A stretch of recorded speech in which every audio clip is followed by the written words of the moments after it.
Le 25 août dernier, le projet de texte issu de la négociation congé a été lu et commenté par la direction et les organisations syndicales représentatives avant sa mise en réserve. En effet, la signature de cet accord ne sera envisagée qu'après examen de l'ensemble des accords liés entre eux. Congé, durée du travail, CET et rémunération, fin de carrière. C'est bien l'analyse de l'ensemble de tous ces thèmes qui permettra à la CFE-CGC de juger de l'équilibre global et de la cohérence des dispositions et ainsi d'adopter une position définitive. Les 4 grands domaines traités dans la négociation congé sont les congés payés légaux et supplémentaires, les congés liés à la situation familiale et les congés divers non rémunérés. Attention! Les droits à absence en contrepartie de temps de travail, capitalisation hebdomadaire, JRTT, ont été traités dans la négociation durée du travail et seront détaillés dans notre communication. L'état des lieux réalisé au début de la phase de négociation a montré que les dispositifs actuels et leurs modalités d'application ne sont pas harmonisés entre les différentes sociétés du groupe, chacune ayant son histoire et ses process respectifs. L'objectif est d'harmoniser au sein d'Airbus les dispositions relatives au congé, dans l'optique de donner du sens à chacun des différents types de droits. Cela passe par la simplification et la modernisation des mesures pour y intégrer les nouvelles attentes sociétales. Le texte du préaccord issu de la négociation est divisé en 3 parties. Les congés payés et supplémentaires. Les congés permettant d'articuler vie professionnelle et vie personnelle, à savoir le forfait absence pour raison familiale, les congés pour enfants gravement malades, le dispositif de don de jours de congé, les congés liés à la parentalité, les congés pour événements familiaux et, enfin, les congés d'hiver. Nous allons maintenant revenir plus en détail sur chacune de ces thématiques. Concernant les congés payés, la période de référence court du 1er janvier au 31 décembre. Le principe consiste à les poser en priorité par rapport aux autres motifs d'absence, notamment les absences composant du temps de travail, comme des JRTT. Cela est valable pour les 25 jours de congés payés légaux, mais aussi pour les congés supplémentaires sur lesquels nous reviendrons dans la planche suivante. La planification de ces congés doit donc s'effectuer en début d'année afin de donner la meilleure visibilité possible aux salariés et à l'entreprise. La pose des 25 jours de congés payés légaux, décomptés en jours ouvrés, s'effectue par journée complète. Sauf exception, telles que maladie, maternité, le report à l'année suivante n'est pas possible. Un forfait de 5 jours de congés payés supplémentaires par an est attribué à tous les salariés dès l'embauche, à l'exception des contrats d'apprentissage ou de professionnalisation. Ces jours de congés peuvent être posés par journée ou demi-journée. Ce forfait se substitue aux congés supplémentaires existants à ce jour pour les différentes entreprises et ou populations. Ainsi, les congés d'âge disparaissent dans leur forme actuelle. La négociation spécifique fin de carrière, demandée par la CFE-CGC, devra permettre de définir des modalités équivalentes pour les salariés concernés. Les congés d'ancienneté sont également absorbés dans ce forfait. Tout comme les absences liées à la scolarité, heures de scolarité, journée de rentrée scolaire. Sont concernés aussi la journée de solidarité et les autres congés spécifiques à certaines entreprises. Journée de la voile, journée des santons, l'absence pour don du sang, plaquettes et plasma hors site, le congé jeune embauché, le congé déménagement. Certains jours non travaillés, JNTE, JNTCare, sont également inclus. Enfin, ce forfait intègre à hauteur de 5 minutes les compteurs d'heures à récupérer pour habillage, déshabillage. Pour certains salariés, la somme de l'ensemble des congés supplémentaires auxquels se substitue ce nouveau forfait peut dépasser 5 jours. Il est donc établi un principe de compensation. Une mesure sera effectuée au 31 décembre 2023 et la valeur des droits supérieure à 5 jours sera intégrée dans le salaire de base des salariés concernés en janvier 2024. Les salariés titulaires d'une reconnaissance de la qualité de travailleur handicapé, RQTH, bénéficient de 2 jours de congés supplémentaires par an, ainsi que d'une autorisation d'absence payée pour démarches médicales ou administratives sur présentation d'un justificatif. Ces absences peuvent être posées par journée ou demi-journée. Afin de favoriser l'articulation entre vie professionnelle et vie personnelle, un forfait d'absence pour raison familiale est créé, qui simplifie, harmonise et améliore les différents droits actuels. Il s'agit d'un crédit de 12 jours par an, porté à 15 jours pour les parents d'un enfant atteint de handicap.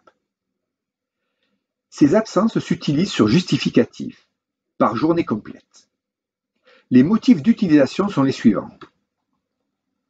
Enfant malade de moins de 16 ans ou au-delà si l'enfant présente un handicap. Père ou mère du salarié malade. Situation de proche aidant, au sens du Code du travail. Accompagnement de la fin de vie du père, de la mère, de l'enfant ou du conjoint. En cas de maladie grave d'un enfant, le salarié dispose également d'un congé spécifique de 2 heures d'absence par jour, qu'il est possible d'aménager en journée ou demi-journée dans la semaine, voire de cumuler pour générer un congé de plusieurs jours ou semaines consécutives. La durée d'une telle mesure est de 1 an pour une pathologie donnée, mais une rechute ou récidive constitue un nouveau motif. Tout salarié peut bénéficier d'un don de jours de repos s'il remplit l'une des conditions suivantes. Être parent d'un enfant gravement malade ou handicapé. Être proche aidant. Accompagner un proche en fin de vie. Ascendant, descendant, frère, sœur ou personne partageant le même domicile. Le salarié doit en outre avoir déjà planifié l'ensemble de ses congés et absences. Après la demande des ressources humaines, une campagne d'appel aux dons, anonyme ou non, est lancée dans l'équipe, le service ou la fonction du salarié. Le don est effectué de manière anonyme et irrévocable, sans contrepartie. Il s'agit d'un transfert de journée complète depuis l'un des compteurs suivants.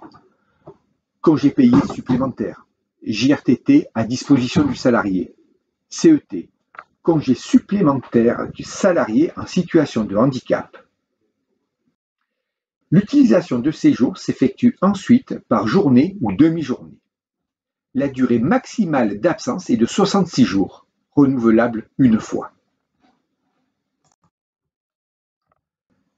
Dans le domaine de la parentalité, la règle générale pour les congés maternité, paternité, accueil de l'enfant et adoption est d'offrir 5 jours de congé au-delà des durées légales respectives, tout en maintenant 100% de la rémunération du salarié sur l'ensemble de la période. Dès déclaration de sa grossesse, une salariée bénéficie en outre d'1 heure de repos par jour, éventuellement capitalisable en une demi-journée par semaine ou une journée par quinzaine. Le congé parental d'éducation peut quant à lui être pris jusqu'aux 4 ans de l'enfant, à temps plein ou à temps partiel. Concernant les absences pour participation à des événements familiaux, mariages, décès, formalités associées, la négociation s'aligne sur les dispositions de la nouvelle convention collective de la métallurgie, tout en étant plus favorable dans le décompte des jours, ouvrés et en élargissant la définition relative au cercle familial. Ainsi, le conjoint désigne la partenaire liée au salarié via mariage, pax ou concubinage notoire. L'enfant peut être celui du salarié ou de son conjoint. Le parent est le père ou la mère du salarié ou le conjoint du parent du salarié. La notion de frère, sœur inclut les demi-frères, demi-sœurs. Celle de beau-frère, belle-sœur comprend les frères et sœurs du conjoint ou le conjoint des frères et sœurs du salarié. La pose de ces absences s'effectue par journée complète, potentiellement fractionnable en fonction des cas de figure. Le préaccord congé recense 3 types de congés divers, non rémunérés, accessibles à tout salarié, justifiant d'au moins 6 ans d'activité professionnelle et 3 ans d'ancienneté, et n'ayant bénéficié ni d'un tel congé, ni d'un congé de transition professionnelle depuis au moins 6 ans. Le délai de prévenance à respecter est de 4 mois. Le congé sabbatique est un congé pour convenance personnelle d'une durée de 6 à 15 mois. Le congé pour création ou reprise d'entreprise peut durer au maximum 1 an, éventuellement renouvelable une fois. Le congé de mobilité volontaire sécurisé permet aux salariés d'exercer une activité dans une autre entreprise tout en gardant la possibilité de revenir dans son entreprise d'origine. L'absence pour ce motif peut durer au maximum 18 mois, éventuellement fractionnable en 2 périodes distinctes. La négociation de congé va permettre aux salariés de bénéficier de dispositions novatrices et lisibles, à commencer par le forfait de congé supplémentaire de 5 jours pour tous dès l'embauche. Le forfait de 12 jours d'absence pour raison familiale est également une avancée concrète, dont le concept était une revendication de la CFE-CGC. Enfin, l'allongement de la durée des congés liés à la parentalité, associé au maintien total de la rémunération, est une mesure contribuant à l'attractivité du groupe.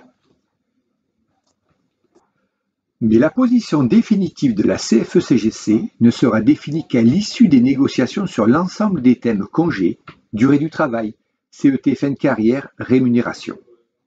Ainsi, lors des prochaines réunions, afin de garantir l'équilibre et la cohérence avec le préaccord congé, la CFE-CGC demandera en particulier des dispositions équivalentes au congé d'âge, une souplesse maximum pour l'alimentation et l'utilisation du CET, notamment la capacité à y transférer les jours issus du forfait de congé supplémentaire, la compensation réelle à 100% dans le salaire de base des droits individuels supérieurs au forfait de 5 jours pour tous les salariés concernés.